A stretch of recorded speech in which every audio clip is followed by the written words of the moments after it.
Santificação. Capítulo 7. O caráter de João. O apóstolo João distinguiu-se entre seus irmãos como o discípulo a quem Jesus amava. Conquanto não fosse tímido, fraco ou de caráter vacilante, ele possuía uma disposição amável e um coração ardente e afetuoso. Ele parece ter gozado, no sentido preeminente, a amizade de Cristo e recebido muitas provas de confiança e amor do Salvador. Foi um dos 3 a quem se permitiu testemunhar a glória de Cristo sobre o Monte da Transfiguração e sua agonia no Getsémani. E ao seu cuidado, nosso Senhor confiou sua mãe naquelas últimas horas de angústia sobre a cruz.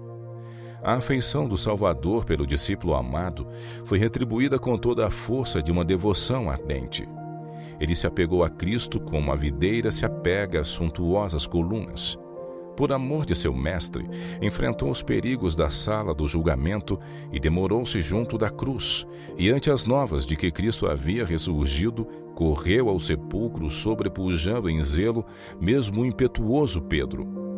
O amor de João por seu mestre não era uma simples amizade humana, mas sim o amor de um pecador arrependido, que reconhecia haver sido redimido pelo precioso sangue de Cristo.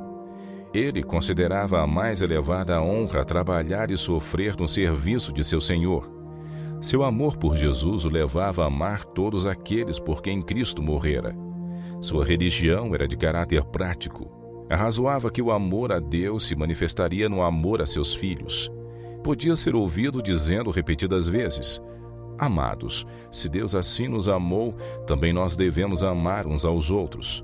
Nós o amamos a Ele porque nos amou primeiro. Se alguém diz, eu amo a Deus e aborrece a seu irmão, é mentiroso. Pois quem não ama a seu irmão ao qual viu, como pode amar a Deus a quem não viu? A vida do apóstolo estava em harmonia com seus ensinos. O amor de Cristo que ardia em seu coração levava-o a prestar o mais zeloso e incansável serviço por seus semelhantes, especialmente por seus irmãos na igreja cristã. Ele era um poderoso pregador, fervoroso e profundo em zelo, e suas palavras levavam consigo um peso de convicção. Uma nova criatura por meio da graça. O confiante amor e a desinteressada devoção manifestados na vida e caráter de João apresentam lições de incontável valor para a igreja cristã. Alguns podem representá-lo como possuindo esse amor independente da graça divina. Mas João tinha, por natureza, sérios defeitos de caráter. Era orgulhoso e ambicioso, e pronto para ressentir-se pelo escárnio e ofensa. A profundidade e o fervor da afeição de João por seu Senhor não eram a causa do amor de Cristo por ele, mas o efeito desse amor. João desejava tornar-se semelhante a Jesus e, sob a transformadora influência de seu poder, tornou-se manso e humilde de coração. O eu foi escondido em Jesus. Ele estava intimamente unido à videira viva e assim se tornou participante da natureza divina. Tal será sempre o resultado da comunhão com Cristo.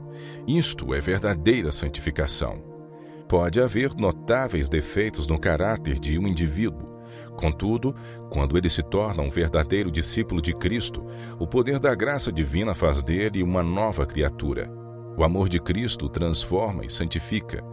Mas quando as pessoas professam ser cristãs e sua religião não faz que sejam melhores homens e mulheres em todas as relações da vida, representações vivas de Cristo no temperamento e no caráter, não são dele. Lições sobre edificação do caráter.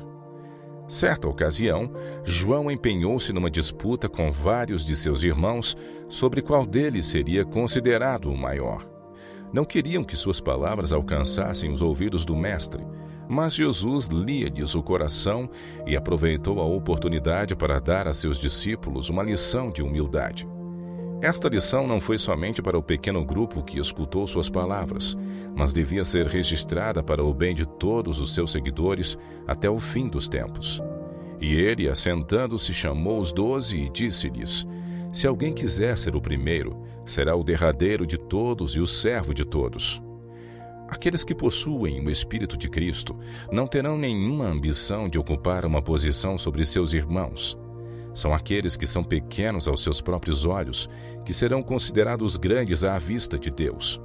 E lançando mão de um menino, pô-lo no meio deles, e tomando-o nos seus braços, disse-lhes: Qualquer que recebe um destes meninos em meu nome, a mim me recebe. E qualquer que a mim me receber, recebe não a mim, mas ao que me enviou. Que preciosa lição é esta para todos os seguidores de Cristo. Aqueles que passam por alto os deveres da vida, que jazem diretamente em seu caminho e negligenciam a misericórdia e a bondade, a cortesia e o amor, mesmo que seja para com uma criancinha, estão rejeitando a Cristo. João sentiu a força desta lição e foi beneficiado por ela. Em outra ocasião, seu irmão Tiago e ele viram um homem expulsando demônios em nome de Jesus. E porque esse não se unira imediatamente a seu grupo, decidiram que não tinha nenhum direito para fazer esse trabalho e, consequentemente, proibiram-no. Na sinceridade de seu coração, João relatou a circunstância a seu mestre. Jesus disse: Não lhe proibais, porque ninguém há que faça milagres em meu nome possa logo falar mal de mim, porque quem não é contra nós é por nós. De outra feita, Tiago e João apresentaram, por intermédio de sua mãe, uma petição rogando que lhes fosse permitido ocuparem as mais elevadas posições de honra no reino de Cristo. O Salvador respondeu: Não sabeis o que pedis. Quão pouco muitos de nós compreendemos da verdadeira importância de nossas orações. Jesus conhecia o infinito sacrifício pelo qual seria adquirida aquela glória quando, pelo gozo que lhe estava proposto, suportou a cruz, desprezando a afronta. Esse gozo era por ver almas salvas por sua humilhação, sua agonia e o derramamento de seu sangue. Esta era a glória que Cristo estava para receber e que estes 2 discípulos pediram lhes fosse permitido partilhar. Jesus lhes perguntou: Podeis vós beber o cálice que eu bebo e ser batizados com o batismo com que eu sou batizado? E eles lhe disseram: Podemos. Quão pouco compreendiam o que esse batismo significava. Jesus, porém, disse-lhes: Em verdade sereis batizados com o batismo com que eu sou batizado. Mas o assentar-se à minha direita ou à minha esquerda não me pertence a mim concedê-los, mas isso é para aqueles a quem está reservado. O orgulho e a ambição reprovados. Jesus compreendeu os motivos que incitaram aquele pedido e assim reprovou o orgulho e a ambição dos 2 discípulos. Sabeis que os que julgam ser príncipes das gentes, delas se assenhoreiam, e os seus grandes usam de autoridade sobre elas. Mas entre vós não será assim. Antes, qualquer que entre vós quiser ser grande, será vosso serviçal. E qualquer que dentre vós quiser ser o primeiro, será servo de todos. Porque o Filho do Homem também não veio para ser servido, mas para servir e dar a sua vida em resgate de muitos. Certa ocasião, Cristo enviou mensageiros diante dele a uma vila de samaritanos, pedindo ao povo que preparasse pousada para ele e seus discípulos. Mas quando o Salvador se aproximou da vila, pareceu como quem estava de passagem para Jerusalém. Isto suscitou a inimizade dos samaritanos, e em vez de mandarem mensageiros para o convidarem, e mesmo estarem com ele para hospedar-se em seu meio, recusaram-lhe as cortesias que teriam prestado a um viajante comum. Jesus nunca obriga alguém a aceitá-lo, de modo que os samaritanos perderam a bênção que lhes teria sido concedida caso lhe houvessem solicitado para ser seu hóspede. Nós nos podemos admirar do descortês tratamento dado à majestade do céu, mas quão frequentemente nós que professamos ser seguidores de Cristo somos culpados de semelhante negligência. Insistimos com Jesus para tomar posse de sua habitação em nosso coração e nosso lar. Ele está repleto de amor, de graça, de bênção e está pronto para conceder-nos estas dádivas. Mas, como os samaritanos, nós muitas vezes nos contentamos sem elas.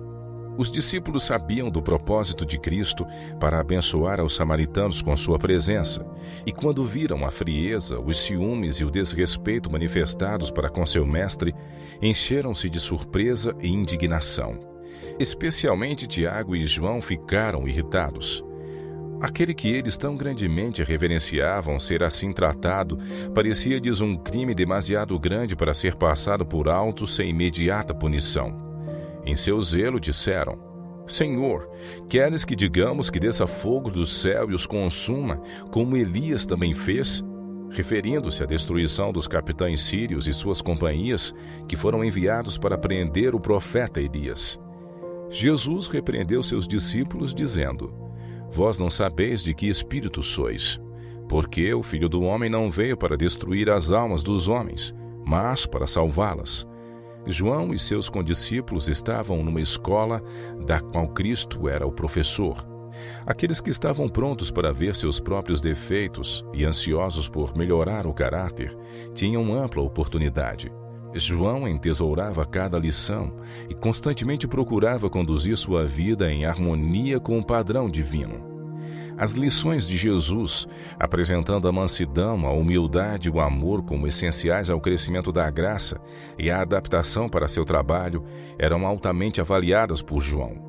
Essas lições são dirigidas a nós como indivíduos e irmãos na igreja, tão bem como os primeiros discípulos de Cristo. João e Judas. Uma lição instrutiva pode ser tirada do frisante contraste entre o caráter de João e o de Judas. João era uma ilustração viva da santificação. De outro lado, Judas possuía uma forma de piedade, ao passo que seu caráter era mais satânico do que divino. Professava ser discípulo de Cristo, mas negava-o em palavras e obras.